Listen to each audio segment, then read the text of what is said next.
दोस्तों एक शमा नाम की बेहद ही खूबसूरत विधवा महिला होती है जिसकी उम्र तकरीबन 38 साल के आसपास होती है। जी हाँ दोस्तों, इसका पति नहीं था क्योंकि 5 साल पहले एक एक्सीडेंट में इसके पति का देहांत हो चुका था। पति के इसके एक कपड़े का बिजनेस होता है। पति के जाने के बाद दोस्तों शमा ने ही अपने पति के बिजनेस को काफ़ी अच्छे से संभाला था। दोस्तों शमा का बिजनेस काफ़ी अच्छा खासा था, इसीलिए वो आर्थिक रूप से काफ़ी अमीर होती है। इसके पास पैसे की कोई दिक्कत परेशानी नहीं होती है।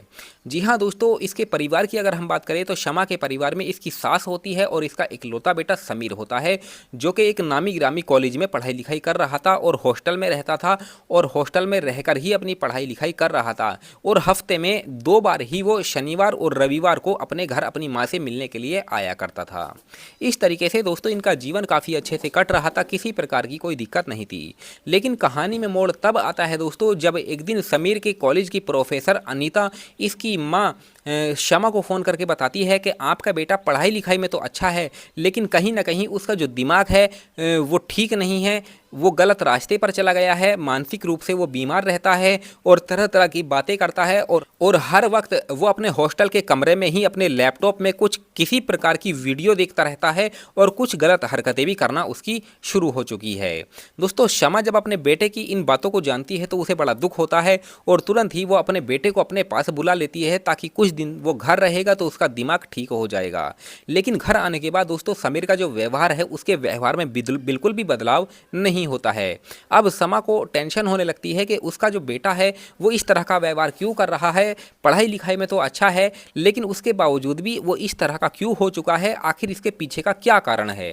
दोस्तों एक दिन शमा को अपनी एक सहेली के बर्थडे में जाना था और अपना वो नीले कलर का सूट ढूंढ रही थी। सूट उसके कमरे में नहीं मिलता है और वो ढूंढते ढूंढते समीर के कमरे में चली जाती है तो तभी देखती है कि उसके बेटे के बेड पर उसका नीले कलर का सूट पड़ा हुआ है। तभी वो जल्दी जल्दी में उस सूट को पहन लेती है, लेकिन तभी वो देखती है कि उसके सूट पर सफ़ेद कलर का एक चिपचिपा पदार्थ लगा हुआ है। अच्छा शमा जो थी उसके पास समय की बहुत ज़्यादा कमी थी, इसीलिए वो इस बात को समझ नहीं पाई कि आखिर ये क्या है। इसीलिए वो उस सूट को निकाल के दूसरा सूट पहन के तुरंत ही वो अपनी सहेली की पार्टी में बर्थडे में चली जाती है। उसके बाद जब घर आती है दोस्तों अगले दिन, तो वो हर दिन कुछ ना कुछ अपने बेटे के प्रति कुछ ना कुछ नोटिस किया करती थी। कभी बाथरूम में उसके छोड़े हुए कपड़ों में इसी तरीके का पदार्थ उसको देखने को मिलता था, कभी उसके बेडरूम की जो चादर होती है उसमें भी सफ़ेद कलर का चिपचिपा पदार्थ उसको देखने को मिल रहा था। अब दोस्तों समा ये समझ नहीं पा रही थी कि आखिर उसका बेटा ऐसा क्यों कर रहा है, आखिर क्या वजह है। लेकिन तभी दोस्तों कुछ दिनों के बाद समझ जाती है कि उसका बेटा जवान हो चुका है और कहीं ना कहीं शारीरिक रूप से वो बीमार है। और उसने ये भी नोटिस किया है कि जब वो घर पर उसका बेटा अकेला होता है तो अपने बेडरूम में बैठकर वो कुछ अपने लैपटॉप में गलत प्रकार की वीडियो भी देखता है। मैं जब उसके कमरे में जाती हूँ तो वो हड़बड़ा जाता है, डर जाता है और अपने लैपटॉप को तुरंत ही बंद कर देता है। दोस्तों शमा को धीरे धीरे ये समझ आ जाता है, लेकिन उसे अभी भी अपने बेटे की हकीकत का नहीं पता था कि आखिर उसका बेटा इस दलदल में कैसे घुसा है। अब वो इस राज का पता लगाने के लिए दोस्तों एक वो मनोवैज्ञानिक तरीका अपनाती है। वो अपने अच्छे अच्छे खूबसूरत कपड़े, आकर्षण कपड़े वो अपने बेटे समीर के कमरे के आसपास छोड़ना शुरू कर देती है। फिर जैसे ही वो देखती है कि जो समीर होता है वो हर रोज़ उसके कपड़ों को अपने बेडरूम में लेकर चला जाता था और फिर उसके बाद सुबह को रख दिया करता था। शमा देखती है कि उसके नए नए कपड़ों पर वही सफ़ेद कलर का चिपचिपा पदार्थ उसको देखने को मिल रहा था। अब दोस्तों शमा को इस बात का शक हो जाता है कि उसका बेटा जवान हो चुका है और कहीं ना कहीं वो किसी गलत रास्ते पर है। दोस्तों बड़ी ही रोचक और इंटरेस्टिंग कहानी है और इस कहानी से आप लोगों को एक बहुत बड़ी सीख मिलने वाली है, इसीलिए इस कहानी में आप लोग अंत तक बने रहिएगा। और अभी तक आपने हमारे यूट्यूब चैनल को सब्सक्राइब नहीं किया है तो हमारे यूट्यूब चैनल को सब्सक्राइब कर लीजिएगा। और अगर फेसबुक पर यहाँ पर नए हैं, फेसबुक पर ये वीडियो देख रहे हैं तो ज़्यादा से ज़्यादा आप हमारे फेसबुक को भी फॉलो ज़रूर कीजिएगा। तो चलिए बताते हैं कि आखिर होता क्या है। जी हाँ दोस्तों, जब शमा को अपने बेटे की इस हरकत के बारे में पता लग जाता है तो वो नया तरीका अपनाती है और एक दिन वो अपने आप को एक अच्छे तरीके से तैयार करती है, एक दुल्हन की तरह तैयार करती है। अपने होठों पर गुलाबी लिपस्टिक लगाती है, माथे पे बिंदी लगाती है, खुले बाल खोल के अच्छे और आकर्षण कपड़े पहन के वो अपने बेटे समीर के सामने चली जाती है। समीर जब अपनी माँ को इस अवस्था में देखता है तो उसके तो होश उड़ जाते हैं, उसका दिमाग खराब हो जाता है और अपनी माँ के प्रति उसके दिमाग में गलत तरह तरह के विचार चलना शुरू हो जाते हैं। उसके बाद दोस्तों समा उसे अपने पास बुलाती है और बिठाती है और उसे चाय पीने के लिए मजबूर करती है। समीर पहले तो मना करता है लेकिन बाद में मान जाता है।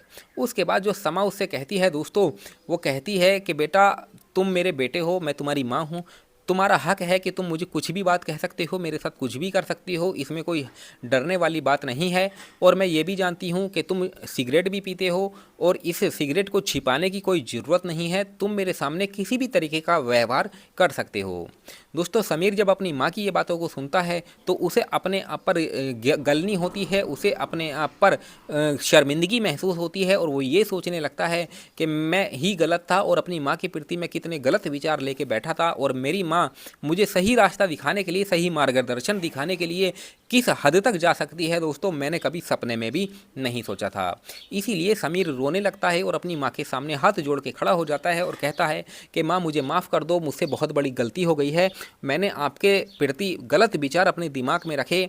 मैं जब हॉस्टल में था तो हॉस्टल में मुझे गलत संगत लग गई, मैं अपने लैपटॉप में गलत तरह की वीडियो देखा करता था और जब गलत तरह की वीडियो देखता था तो मुझे गलत काम करने की भी आदत हो गई, जिस वजह से मैं अपनी ज़िंदगी को बर्बाद कर रहा था।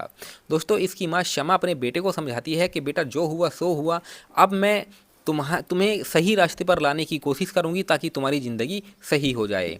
दोस्तों उसके बाद जो शमा होती है वो अपने बेटे का जो एडमिशन होती है वो अपने घर के पास ही एक कॉलेज में करवा देती है ताकि उसकी नज़रों के सामने वो रहे और उसे अपने कपड़ों के बिजनेस में भी वो इन्वॉल्व कर देती है ताकि वो काम में बिजी रहे। धीरे धीरे समीर का जो व्यवहार होता है वो बदलने लगता है और उसकी ज़िंदगी ठीक होने लगती है। जब 2 साल का समय गुजरता है दोस्तों तो शमा अपने बेटे की एक अच्छी लड़की देखकर उसकी शादी करवा देती है। शादी होने के बाद समीर का जो बदला हुआ व्यवहार था वो पूरी तरीके से शांत हो जाता है और अच्छे तरीके से वो अपनी पत्नी के साथ रहने लगता है। तो दोस्तों इस कहानी और इस घटनाक्रम को सुनाने का हमारा मकसद आप लोगों को यही होता है कि जब इंसान किसी गलत रास्ते पर चला जाता है तो उसे कोई ऐसा आदमी नहीं मिलता है जो उसे सही रास्ते पर ला सके। लेकिन दोस्तों समीर की माँ ने, शमा ने अपने बेटे को सही रास्ते पर लाने के लिए, उसको सही मार्गदर्शन दिखाने के लिए वो तरीका अपनाया दोस्तों जो हर माँ को अपनाना चाहिए। बाकी दोस्तों इस कहानी से आप लोगों को क्या सीख मिली आप हमें कमेंट सेक्शन में ज़रूर बताइए। चलिए मिलते हैं फिर किसी और वीडियो में, तब तक धन्यवाद।